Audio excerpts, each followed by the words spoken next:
What's happening, y'all?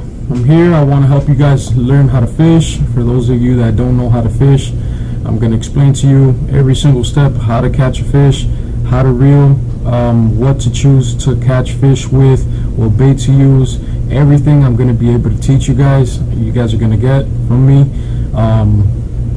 So let's get. If you guys don't know how to connect a bait caster to a rod, it's simple. The bait caster in the back has two little grooves right there. You see these two? You guys see these two? This one right here, and those are little grooves that sit right onto the reel, which go right here, and the other one up here. So you're gonna place this on top, and you're just gonna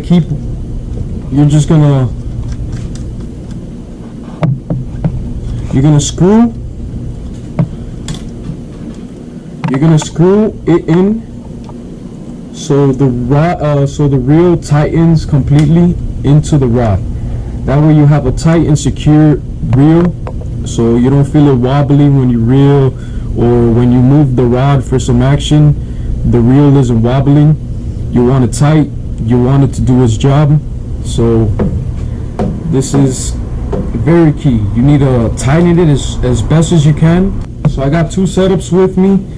One is a heavy rod, which is more for flipping bigger fish, or getting into thick cover. Thick cover is like a lot of vegetation, a lot of grass, where there could be wood, where there could be anything in the water that could break you off. This rod allows you to horse the fish in, pull them in with absolutely zero strength. The rod does it all for you. This is the heavy rod I'm talking to. And then right here I have the medium. The medium has less backbone, meaning it could bend. It bends a lot more, but it gives less tension onto the line. Lets the fish do whatever it wants, you know, like if you're in open water, and you don't have to worry about losing the fish, because the rod basically follows the fish. It bends as much as it can, so the fish does whatever it wants until it gets tired, and you can pull them straight in. It's very important to get the action that you want for your rod, for your reel, because meaning if you're fishing in heavy cover, like Everglades, where there's a lot of trees and branches, rocks in the bottom, you might want something stiff, heavier, because those fish, you know, they want to wrap around stuff while they get caught. The first instinct that fish do is go straight down. So you need to get that fish away from that stuff so it doesn't break you off and you don't lose the fish.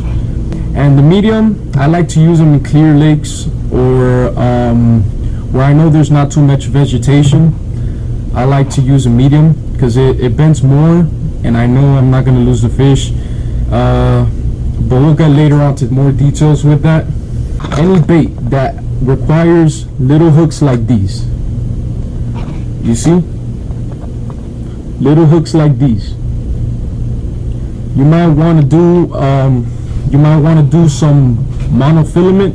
Monofilament is basically a very stretchy line. You know, you can stretch this to a certain limit, you know, until it snaps, but it has more resistance, and it's less abrasion. Like, you know, it doesn't cut off as easy because it's more slippery. So if you're dealing with treble hooks, with little hooks like these, it's very important that you guys get some monofilament, because this line is going to stretch, and you don't want these little hooks to pop out of a fish because you're pulling too hard. And this line stretches, so even if you're trying to horse them in, pull them in as strong as you can, you're not really going to lose them because the line is stretching for you. When you're dealing with braid, which is this line right here, sorry, this long, if you're dealing with this braided line right here, this has no stretch at all. The other one is, as I was explaining, does have stretch. That's why these little hooks come into play with that line. It's very important. But with this line, the one that does not stretch, I like to tie on single hooks, like as in these type of hooks. These type of hooks, which are basically worm hooks. These hooks, they're single hooks, but it's just one connection to the fish's mouth directly, so I'm not worried about this hook coming off because it's one hook. You know, it's very big. It's, if I drive it in very deep into the fish's mouth, it's not going anywhere. Look at the comparison between these two.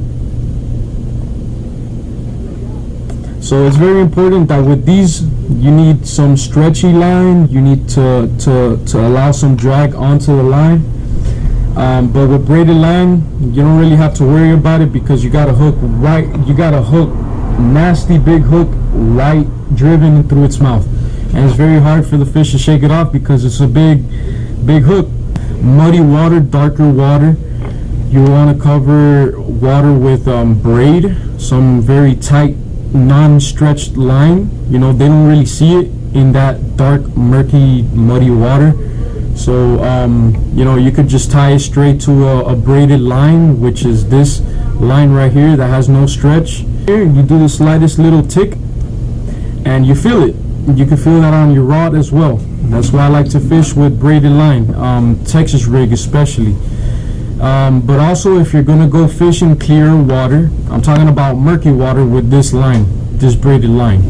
Murky water, very good with braid. But now, if you're gonna fish in clear water, like a lake, you know, something that has very clear water, you might want to fish with monofilament.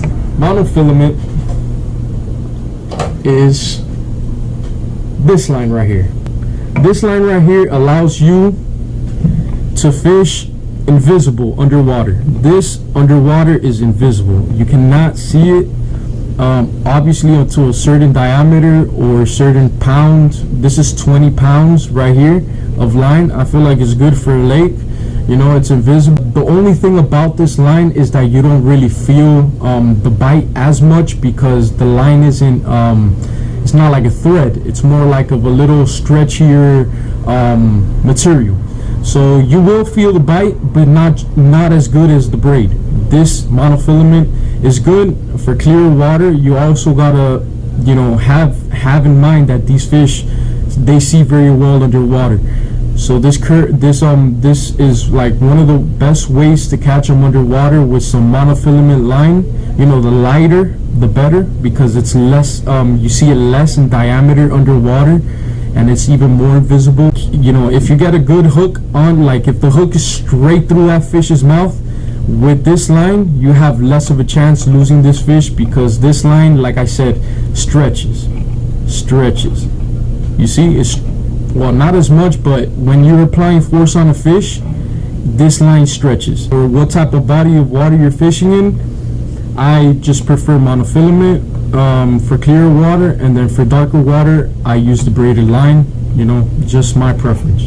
What to look when you're fishing, you're gonna look out for structure. Basically, like if you see a tree that's underwater, you know, you gotta walk around the lake. You gotta observe some spots. There's like little points. I'm gonna draw this out for you. This little point right here, these corners,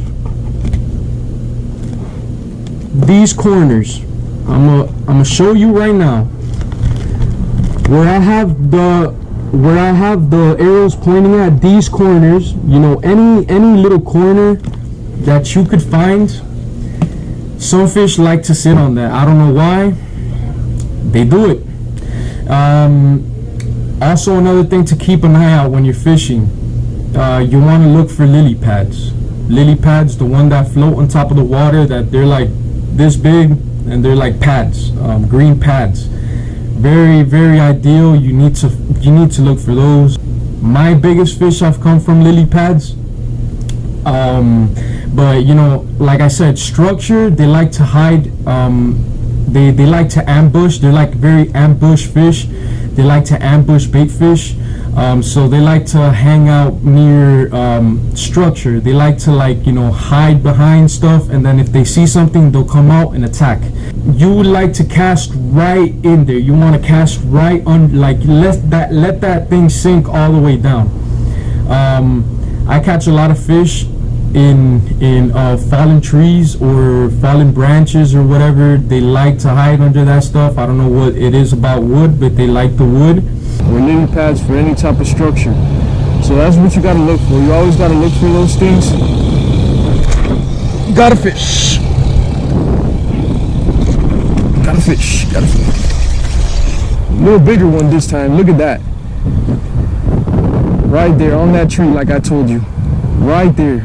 You don't want to throw into the middle of the water where there's just clear water, where there's nothing. You know, you want to see grass. You want to see branches. You want to see lily pads. You want to see rocks. Rocks are very important. You want to see rocks. They love rocks. You want to get snagged? You want your line to get tangled in a rock? Hey, it's part of fishing, but they like that. This is basically plastic, soft. You know, it's soft. I have different varieties and colors of these worms. I also got lizards. You see little lizards that they kind of look like lizards, kinda. I got thinner worms. These are flukes. These are like a little bait fish imitation. You see, they don't really look like a bait, but in the bass world they do. I got several colors. I got one in green pumpkin. I got one in green. I got one in like pearl color. I got one in red. So if you have a slow gear ratio, you pick up less line in a lot of turns. You know, you're turning, you're picking up, and the bait is moving slow towards you. But if you have a fast gear ratio, your bait is coming quicker towards you, less turns. That's important because if you want to fish within heavy cover as in a lot of vegetation, a lot of rocks, trees, in underwater, you want to horse that fish in. You want to put that fish closer to you than to its little hiding spot where it's gonna break you off and it's gonna go wrap around, stuff like that. So it's very important you got a quick gear ratio if you're fishing in heavy strong cover. And if you have a slow gear ratio, that helps you out because it keeps the bait in the strike zone longer time. The longer that is in the strike zone by the fish is where that fish is gonna get more comfortable and bite the bait. But if you have a quicker gear ratio, you tend to pull it away from the fish faster. Both work very well. Just depends how you like to fish. Well, that's pretty much it. I tried covering braided line and monofilament, which type of rod and reel you want to use in your body of water which you want to fish in. And I hope you guys catch a lot of fish. You know, if you guys have any questions, just let me know. I would be more than happy to help you guys out, give you a little bit of pointers and tips. If you guys are looking for any specific fish that you guys are catching, or if there's a fish that you don't know how to catch, let me know. I'll try my best to help you guys out. And yeah, I hope you guys enjoyed this. I hope you guys learned a lot. Just give me a like, give me a follow me on Instagram _David Cordova, Cordova, and I'll make sure to make some more videos. My next video, I think I'm gonna be doing some polymer knots, some knots in which to show you how to tie the most effective knot for pretty much almost anything you want to tie on to your line. It works most of the time. You don't have to worry about losing the bait unless if you lose that bait it's because you had some weakness in the line, but it's not because of the knot. So it's probably the most simple knot ever, and it's the most reliable knot you would want to learn from anybody. So yeah, I hope you guys enjoyed, and I'll see you next time. Peace.